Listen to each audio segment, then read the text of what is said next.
24장 1절부터 마지막 27절까지를 제가 읽도록 하겠습니다. 아홉째 해 열째 달 열째 날에 여호와 말씀이 내게 임하여 이르시되, 인자야, 너는 날짜 곧 오늘의 이름을 기록하라. 바벨론 왕이 오늘 예루살렘에 가까이 왔느니라. 너는 이 반역하는 족속에게 비유를 베풀어 이르기를, 주 여호와께서 이같이 말씀하시기를, 가마 하나를 걸라. 건 후에 물을 붓고 양떼에서 한 마리를 골라 각을 뜨고 그 넓적다리와 어깨 고기와 모든 좋은 덩이를 그 가운데 모아 넣으며 고른 뼈를 가득히 담고 그 뼈를 위하여 가마 밑에 나무를 쌓아 넣고 잘 삶되 가마 속에 뼈가 무르도록 삶을 지어다. 그러므로 주 여호와께서 이같이 말씀하셨느니라.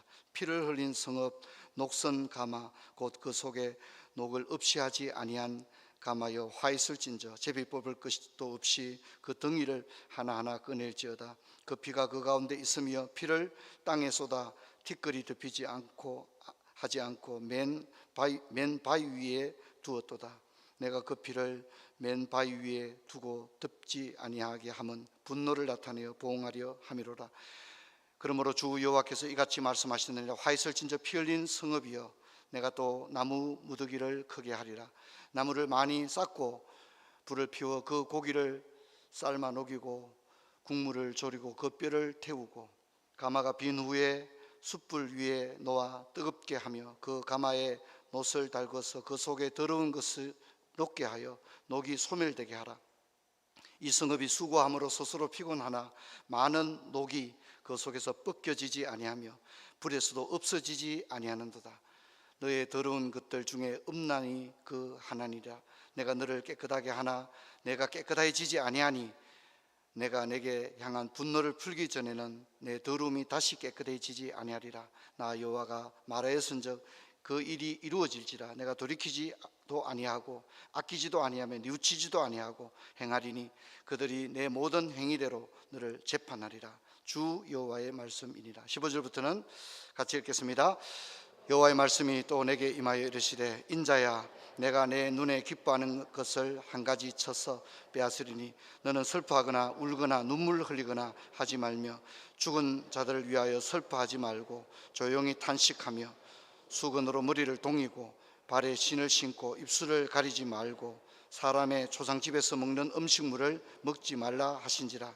내가 아침에 백성에게 말하였더니 저녁에 내 아내가 죽었으므로 아침에 내가 받은 명령대로 행하며 백성이 내게 이르되, 내가 행하는 이 일이 우리와 무슨 상관이 있는지 너는 우리에게 말하지 아니하겠느냐 하므로 내가 그들에게 대답하기를, 여호와의 말씀이 내게 임하여 이르시되, 너는 이스라엘 족속에게 이르기를, 주 여호와의 말씀이 내 성소는 너희 세력의 영광이요 너희 눈의 기쁨이요 너희 마음의 아낌이 되거니와 내가 더럽힐 것이며 너희 버려둔 자녀를 칼에 엎드러지게 할지라.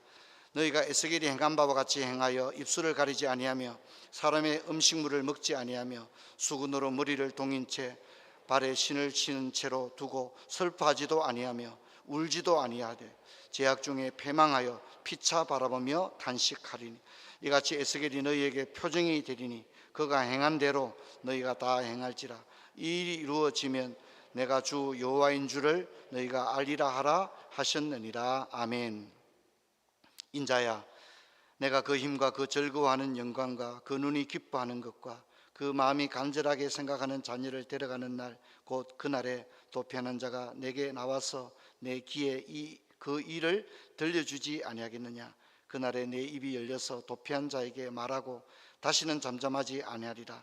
이같이 너는 그들에게 표징이 되고 그들은 내가 여호와인 줄 알리라. 아멘. 무더위가 이제 시작이 됐습니다. 어제도 굉장히 무더웠고 오늘 또 기온이 많이 올라간다고 합니다. 여러분 건강에 유의하시기 바랍니다. 이제 제가 계속해서 말씀을 했지 않습니까? 에스겔 24장이 이제 다가오고 있다 그렇게 얘기했는데 오늘 드디어 에스겔 24장이 왔습니다. 에스겔서에서 키를 가지고 있는 본문이 바로 오늘 우리가 읽었던 에스겔 24장 33장 이런 대목이거든요. 그래서 오늘 매우 중요한 본문을 여러분과 함께 다루게 되겠습니다. 에스겔에게 있어서 이 오늘 24장의 본문은 에스겔뿐만 아니라 이스라엘에게도 잊을 수 없는 그런 날입니다. 뭐 가령 우리로 치면 국치를 잊을 수 없잖아요, 그죠? 나라의 주권을 빼앗겼던 날을 우리가 잊지 못하는 것처럼 이스라엘 족속들에게도 이 날을 잊을 수 없는 날입니다. 오늘 본문에 보면 아홉째 해 열째 달 열째 날이라고 했는데 이게 BC 588년 1월 15일 예루살렘이 느부갓네살 왕에 의해서 함락되었던, 이것은 세계사의 기록에도 남아있는 사건입니다. 그리고 바벨론 왕이 오늘 예루살렘에 가까이 왔다는 얘기는 예루살렘 성을 함락하기 시작했다는 겁니다. 포위하고 이제 예루살렘 성을 멸망시키는 그런 일이 이제 시작이 되었습니다. 지금까지는 설마 그런 일이 일어나겠느냐 했는데 실제로 이제 일어나게 된 거죠.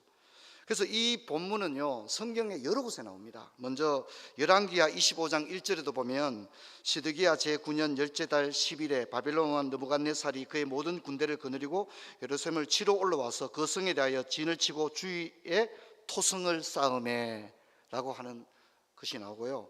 또 이 사건은 예레미야 39장과 또 52장에도 동일하게 이 사건이 정확하게 리포트되고 있고, 오늘 이 본문에 나오는 대로 아홉째 해 열째 달 열째 날, 이렇게 여호야긴 왕이 포로된 지 아홉째 해 열째 달 열째 날, 이렇게 날짜까지도 아주 정확하게 모든 성경에서 공통적으로 이 날을 굉장히 조명하고 있습니다.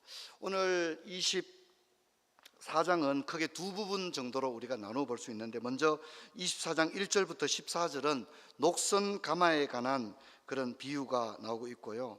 또 15절부터 27절은 에스겔의 아내가 죽는 일이 일어나게 됩니다. 오늘 이 두 가지 일을 여러분과 함께 다루게 될 텐데, 먼저 1절부터 14절에 나오는 녹선 가마의 비유는 지금까지 에스겔이 말했던 언어적 비언어적 모든 메시지와 그 내용이 별반 다르지 않는 예루살렘의 패망의 비참함을 녹선 가마 비유를 통해서 우리에게 이야기를 하고 있는 부분입니다. 오늘은 1절부터 하나씩 제가 좀 설명을 하면서 여러분과 함께 넘어갈 수 있도록 하겠습니다.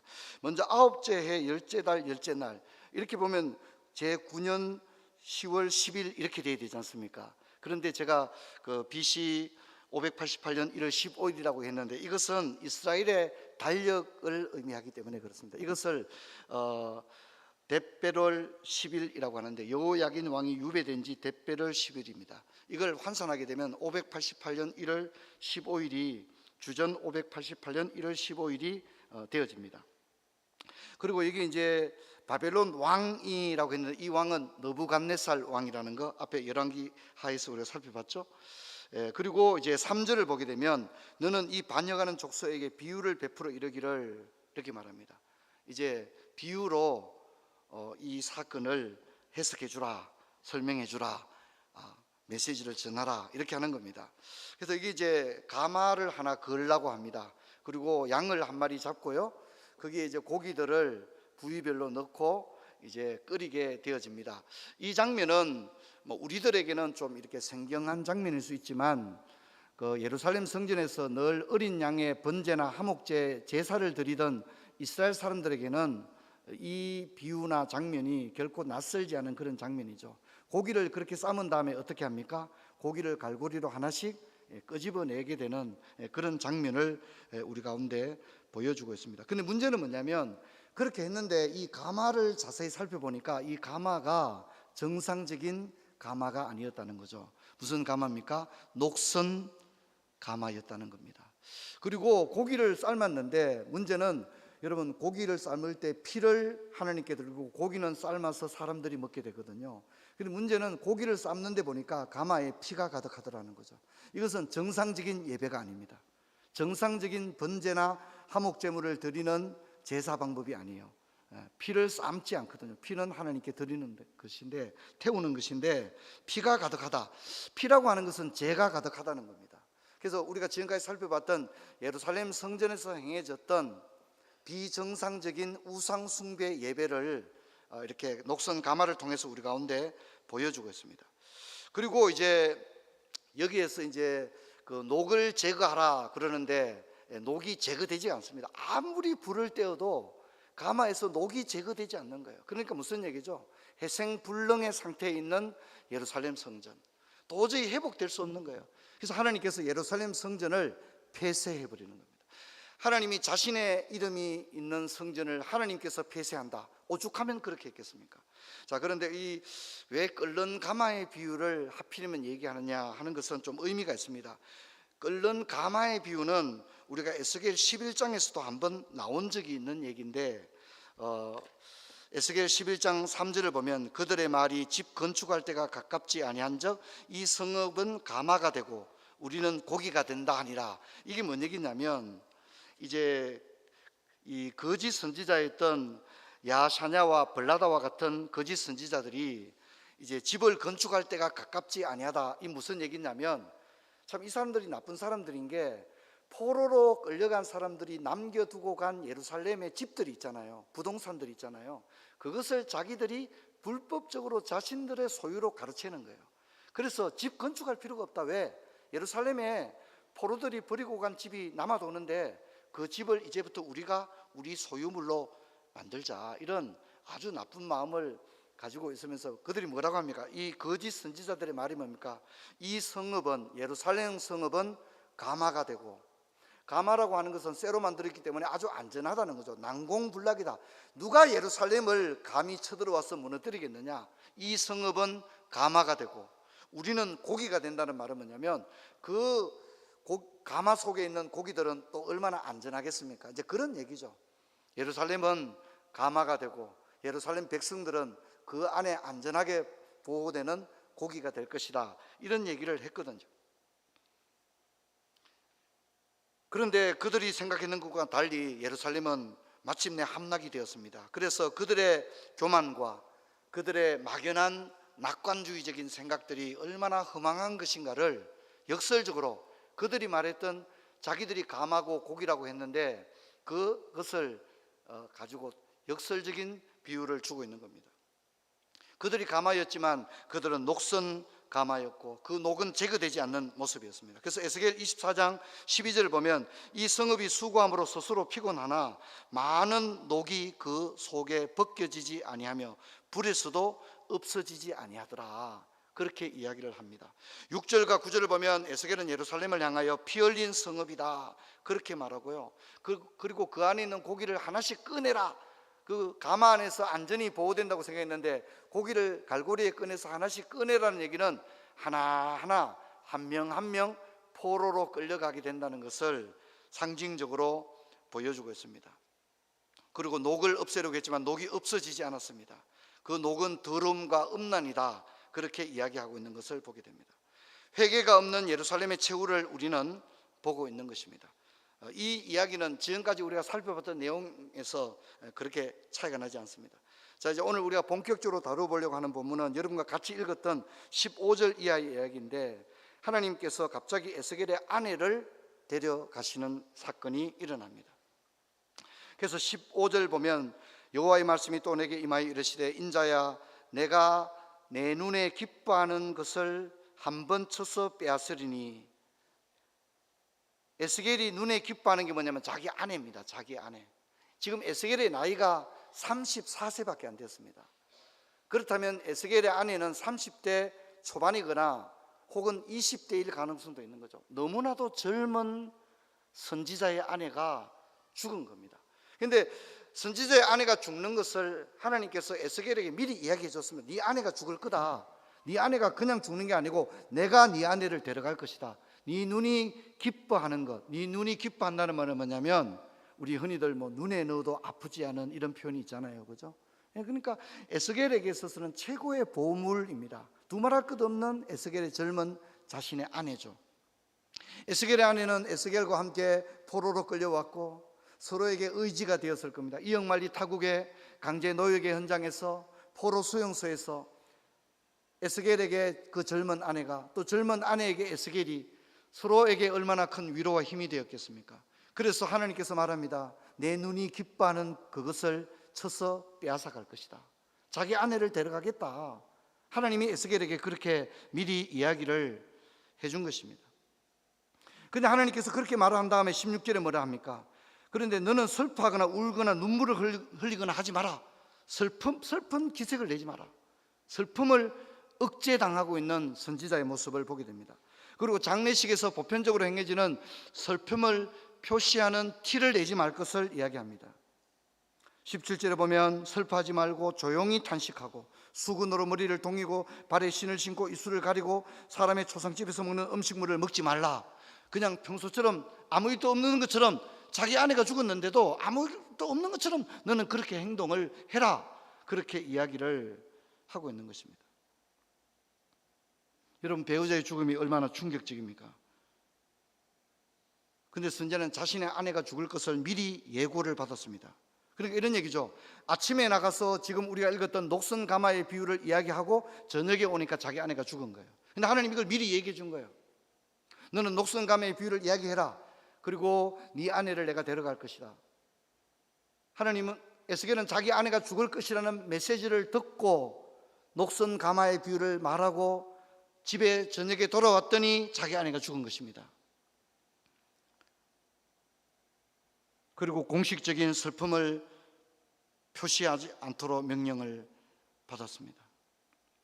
여러분, 이 일은 회중들로부터 강력한 궁금증을 유발시켰습니다. 자기 아내가 죽었는데, 그리고 사람들이 에스겔이 얼마나 자기 아내를 사랑하는지를 사람들이 잘 알았기 때문에, 그 사랑하는 아내가 죽었는데 에스겔이 아무 일도 없는 것처럼 평상시처럼 행동을 하니까 사람들이 에스겔에게 이것이 너의 그 행동이 무엇을 의미하는지를 우리에게 이야기하여 달라, 그렇게 이야기를 합니다. 성경 한번 볼까요? 19절에 보니까 백성이 내게 이르되 내가 행하는 그 일이 우리와 무슨 상관이 있는지 너는 우리에게 말하지 아니하겠느냐 하므로, 이렇게 얘기합니다.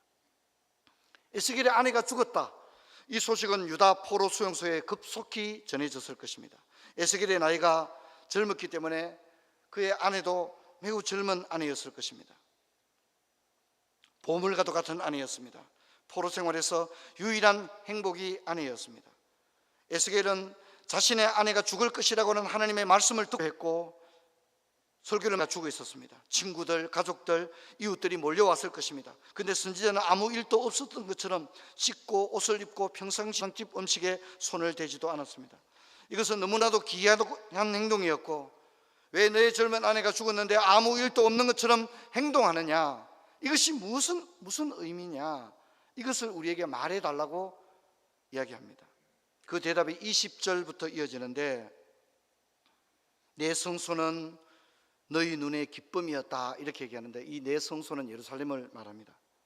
여러분, 에스겔이 지금 얼마나 비통한 심정으로 설교하겠습니까? 이스라엘은 예루살렘에 대한 긍지가 있었습니다. 예루살렘 성전은 솔로몬이 지은 성전이었기 때문에 당시에 팔레스틴 지역에서 최고의 건축물이었습니다. 이것은 유대인들에게는 긍지 그 자체였고 건물이 주는 힘이 압도했습니다. 그래서 유대인들은 이 건물, 이 예루살렘을 사랑했습니다. 하지만 그들은 그 성전에서 하나님께 올바른 예배를 드려야 했지만 그들의 예배는 우상 숭배로 얼룩져 있었습니다. 그래서 하나님께서 그들이 긍지를 느끼는 그 예루살렘 성전을, 그들이 참으로 아끼고 사랑하는, 그냥 보기만 해도 흐뭇한 그 예루살렘 성전, 솔로몬 성전, 그것을 하나님은 더럽히겠다, 그렇게 얘기합니다. 더럽히는 얘기는 폐망하겠다는 얘기입니다. 마치 에스겔의 눈의 기쁨이었던 그의 아내를 하나님이 데려가신 것처럼 유대인의 눈의 기쁨이었던 예루살렘을 멸망시키겠다고 이야기합니다. 그런데 에스겔이 자신의 아내가 죽었는데도 애곡하지 않았던 것은 유대인들도 예루살렘의 멸망 앞에서 결코 울 수 없을 것이다. 얼마나 충격적이었으면 울 수조차 없을 정도가 될 것이다, 그런 얘기입니다. 사람들이 에스겔이 아내가 죽었는데 울지 않으니까 도대체 자기 아내가 죽었는데 왜 울지 않지? 라고 말할 때 에스겔은 이런 얘기입니다. 너희들도 예루살렘 성이 멸망할 때 나처럼 슬퍼하지 않게 될 것이다. 슬프지 않아서 슬퍼하지 않는 것이 아니라 너무나도 충격적이기 때문에 슬퍼할 수조차 없게 될 것이다, 그렇게 이야기를 하고 있는 것입니다. 예루살렘의 멸망은 유대인들에게 있어서 멸망하리라고는 상상도 하지 못했던 그런 일이라는 겁니다. 너무 엄청난 일이 일어나면 믿어지지 않고 감정을 제대로 표현할 게 있어서 없거든요.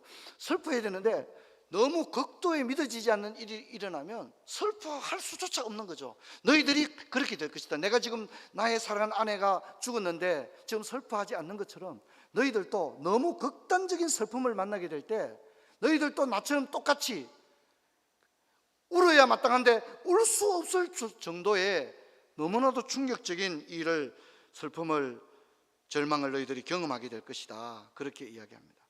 우리는 에스겔서를 읽으면서 저도 이제 이번 주간에 이 본문을 설교해야 되는데 참 어렵더라고요. 이걸 어떻게 설명해야 하는가? 하나님이 유대 포로들을 회개시키기를 원한다는 것은 우리가 이해하겠는데 어떻게 선지자의 젊은 아내를 죽게 하는 그런 방식을 통하여 유대인들에게 교훈을 하시는가? 이런 부분을 우리가 생각해 볼 수 있지 않습니까? 하나님 너무 가혹한 거 아닙니까? 꼭 그렇게까지 해서 선지자의 젊은 아내를 데려가시는 그런 방법을, 극단적인 방법을 통해서 꼭 메시지를 전해야만 했습니까? 하나님, 그것은 선지자에게는 너무 고통스러운 일 아닙니까? 꼭 선지자의 아내가 아니더라도 젊은 아내가 갑자기 죽게 된 것은 얼마나 가슴 아픈 일입니까? 그리고 에스겔은 죽은 아내가 누워있는 현장에서 슬픔을 표시하지 않은 채 자신에게 그 이유를 묻고 있는 유대 포로들에게 어쩌면 생애에서 가장 고통스러운 설교를 하지 않았을까요? 그 의미를, 자기 아내가 죽었는데 지금 자기 아내가 누워 있습니다. 죽은 채로 사람들이 몰려왔습니다. 근데 왜 너는 슬퍼하지 않느냐라고 묻는 유대인들에게 설명하는데 그것은 곧 메시지거든요. 얼마나 고통스러운 메시지였을까요? 이것이 선지자의 길이었습니다. 에스겔은 생명을 잃은 아내가 그들 앞에 누워있는 그 현장에서 어쩌면 이렇게 말했을 것입니다. 여러분이 이것을 보고도 지금까지 내가 했던 말을 깨닫지 못한다면, 이것을 보고도 회개하지 않는다면 당신들에게는 더 이상 소망이란 없을 것이요, 이렇게 말하지 않았을까요? 여러분, 우리는 다 알 수 없지만 분명한 것은 당시의 선지자들은 에스겔과 같은 고통을 당했습니다. 우리가 아는 대로 예레미야는 눈물의 선지자였습니다. 호세아는 비통의 선지자였습니다. 그리고 오늘 우리가 읽은 에스겔은 자신의 젊은 아내가 죽던 그날도 하나님 앞에 슬픔을 억제당했던 그 이유에 관하여 깨닫지 못하고 교만하고 하나님 앞에 두려워하지 않는 유대 포로들을 향하여 가장 고통스러운 설교를 해야만 했습니다. 여러분, 우리는 이런 생각을 할 수 있습니다. 하나님, 이렇게까지 해야 했는가? 라는 의문과 함께 이렇게까지 해서라도 저들을 회개하기를 원하셨던 하나님의 마음도 우리는 생각을 해야 된다는 겁니다. 분명한 것은 70년이 지났을 때 우리는 아는 대로 다니엘을 비롯해서 에스더, 모르드게, 스룹바벨, 에스라, 느헤미야 같은 인물들이 나오는 걸 보게 되고, 정말 그들이 마치 새벽 이슬 같은 주의 청년들처럼 일어나서 거짓말처럼 다시 예루살렘으로 돌아가서 다시 무너진 예루살렘 성전을 재건하고 성벽을 재건하는 것을 우리가 읽게 되지 않습니까? 그러면 저는 어쩌면 에스겔의 젊은 아내가 죽던 날 선지자의 슬픈 설교를 들었던 사람들 중에도 회개하여서 하나님께 진심으로 돌아온 사람이 있지 않았을까 하는 생각을 하게 되어집니다. 분명히 예레미야, 에스겔, 다니엘, 호세아 이런 많은 선지자들의 눈물 어린 사역을 통하여 70년이 지났을 때는 그렇게 교만하고 강팍하던 이스라엘 사람들 가운데는 회개하고 하나님의 뜻을 다시 회복시킬 그런 준비된 하나님의 사람들이 많은 무리가 만들어져 있는 걸 볼 수 있거든요. 그렇다면 이런 선지자들의 어쩌면 자기 희생적인 그런 선지자의 활동들이 우리가 어찌 헛되었다 그렇게 이야기를 할 수 있겠습니까? 사랑하는 성도 여러분, 우리는 다른 사람을 살리기 위해서 자신의 가장 사랑했던 사람을 내어놓았던 이야기를 잘 알고 있습니다. 바로 하나님이십니다. 에스겔의 젊은 아내를 데려가셨던 하나님은 자신의 사랑하는 아들을 우리를 위해 내어놓으셨습니다.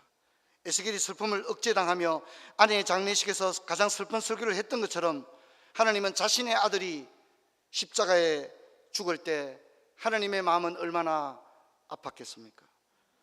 제9시에 예수께서 거기에 소리질러 이르시되 엘리 엘리 라마 사막다니 하시니, 이런 번역하면 나의 하나님 나의 하나님 어찌하여 나를 버리셨나이까? 예수님께서 십자가에서 나의 하나님 어찌하여 나를 버리시나이까 라고 외치실 때 우리 하나님 아버지의 마음은 얼마나 아팠겠습니까?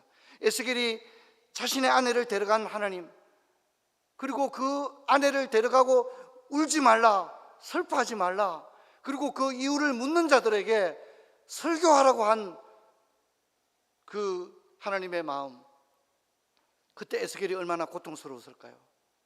마찬가지로 예수님이 십자가에 돌아가시고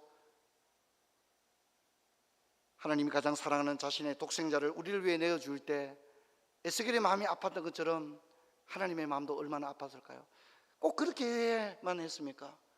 우리는 그렇게 질문하면서 동시에 그렇게까지 해서라도, 자기 아들을 내어주시기까지 해서라도 우리를 구원하기를 원하셨던 하나님의 놀라운 사랑을 우리가 잊지 않게 되기를 바랍니다. 로마서는 이렇게 말합니다. 우리가 아직 죄인되었을 때 그리스도께서 우리를 위해 죽으심으로 하나님께서 우리에 대한 자기의 사랑을 확정했다고 이야기합니다. 우리는 종종 하나님 어디 있습니까? 하나님이 계시다면 왜 이런 일이 일어납니까? 하나님 정말 저를 사랑하시나요? 하나님 제 기도를 듣고 계십니까? 라고 의심하고 흔들리고 심지어 하나님께 항변할 때가 있습니다. 그때 하나님이 우리에게 말씀합니다. 사랑하는 아들아, 사랑하는 딸아, 내가 가장 소중한 내 아들을 너를 위하여 대신 죽게 했단다. 여러분, 여기에서 하나님의 사랑은 확정되었다. 이건 외에 내가 너를 사랑한다는 것을 어떻게 설명해 주면 좋겠니? 내가 내 아들을 너를 위해서 내어주었다는데 더 이상의 그 어떤 설명이 내가 너를 사랑한다는 것을 너에게 이해시킬 수 있겠니? 라고 말씀하시는 겁니다. 또한 우리는 슬픔을 통제당했던 에스겔을 생각해 봐야 합니다. 오늘날도 수많은 사람들이 하나님의 복음을 위하여 슬픔을 통제당하고 있습니다. 지금도 선교지에서 수많은 사람들이 에스겔처럼 슬픔을 통제당합니다. 슬픔을 억제당합니다. 슬퍼도 울지 못하고 외로워도 힘든 시간도 걸어가야만 합니다. 누구에게나 눈에 기뻐하는 것이 있습니다. 우리 식으로 말하면 눈에 넣어도 아프지 않은 것이 있습니다. 그런데 그것을 복음 전파를 위해 하나님께서 내어놓으라고 해서 내어놓아야만 한 사람들이 있었다는 겁니다. 하나님 에스겔에게 네 눈이 기뻐하는 것을 내가 빼앗아갈 것이라고 말했는 것처럼 우리는 다 누구나 아끼는 게 있지 않습니까? 근데 하나님께서 그것을 복음을 위해서 내가 그걸 가져가야 되겠다, 그렇게 말씀하시는 경우가 있다는 겁니다. 에스겔이 그랬습니다. 하나님도 가장 소중한 것을 우리를 위해 희생시켰습니다. 자신의 가장 아끼는 것을 포기하고 내어놓으셨습니다. 이것이 기독교입니다. 이것이 복음입니다. 어떤 신학적 교리에서 기독교가 나온 것이 아니라 바로 이 희생, 자신의 가장 소중한 것을 내어놓는 것에서 기독교는 시작되고, 이것이 십자가이며 가장 소중한 것을 내어놓는 것에서 기독교의 정신이 있는 것입니다. 이것이 기독교를 기독교 되게 하는 것입니다. 사랑하는 성도 여러분, 하나님은 자기 아들을 내어놓으셨습니다. 그런데 오늘 우리는 무엇을 내어놓았습니까? 우리 가정이 잘 되기를 바라고 멋진 인생을 살기를 바랍니다. 그래서 기도합니다. 비전을 말합니다. 그런데 오늘 에스겔은 묻고 있습니다. 당신은 무엇을 내어놓았습니까? 무엇을 포기했습니까? 라고 묻습니다. 이르시되 내가 진실로 너희에게 이르노니 하나님의 나라를 위하여 집이나 아내나 형제나 부모나 자녀를 버린 자는 현세에서 여러 배를 받고 내세에서 영생을 받지 못할 자가 없느니라 하시니라. 성도 여러분, 우리가 살다가 가족을 먼저 떠나보내기도 합니다. 자녀를 먼저 떠나보내기도 합니다. 하나님이 일을 하다가, 선교하다가, 교회를 충성되게 섬기다가 가족을 먼저 떠나보냅니다. 그러나 우리는 기억해야 됩니다. 우리는 하나님의 나라를 위해서 살다가 그런 일이 일어나면 그것을 실패나 저주나 형벌로 생각해서는 안 됩니다. 우리가 부족하지만 그래도 교회를 사랑하고 복음을 위해서, 먼저 그의 나라와 의를 위해서 애를 썼는데 그렇게 사는 중에 가족이 먼저 부름을 받는 것은 거기는 더 큰 하나님의 뜻이 있는 것입니다. 저는 주 안에서 먼저 부름을 받은 성도들의 죽음은 복되다고 믿습니다. 에스겔의 아내의 죽음은 너무나도 가슴 아픈 일이지만 하나님은 하늘의 미라를 통하여 생명을 만드시기 위해서 너무나도 아름다운 장미꽃을 꺾으시는 것입니다. 그러나 우리는 또한 남아있는 우리들에게는 사명이 있다는 것을 잊지 말아야 됩니다. 성도 여러분, 유다 포로들처럼 어리석고 완고하며 교만하지 맙시다. 회개합시다. 안식일을 더럽히고 주께 드려야 될 성물에 손을 대지 맙시다. 우상 숭배한 것을 회개합시다. 예배를 회복하고 사명을 회복합시다. 이토록 악한 시대기에 더더욱 정신을 차릴 수 있는 저와 여러분 되기를 바랍니다. 흔들리지 맙시다. 견고하게 섭시다. 주님 다시 오시는 그날까지, 잘했다 칭찬 듣는 그날까지 우리에게 주어진 이 지상에서의 삶을 잘 견뎌내고 승리하는 그런 저와 여러분 모두가 되기를 주의 이름으로 축원합니다. 자리에서 일어나겠습니다. 아버지 하나님 감사합니다. 선지자의 아내를 데려가시기까지 그렇게 해서라도 한 명이라도 더 회개시키기 위하여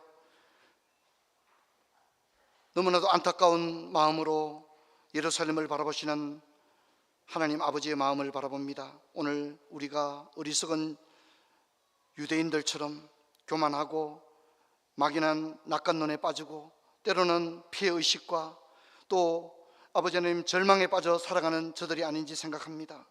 하나님 아버지, 우리가 이 짧은 나그네 인생길을 살 동안에 저 천국을 향하여 믿음의 전진을 멈추지 않는 저희들 되게 하여 주옵소서. 주 예수 그리스도 이름으로 기도하옵나이다. 아멘.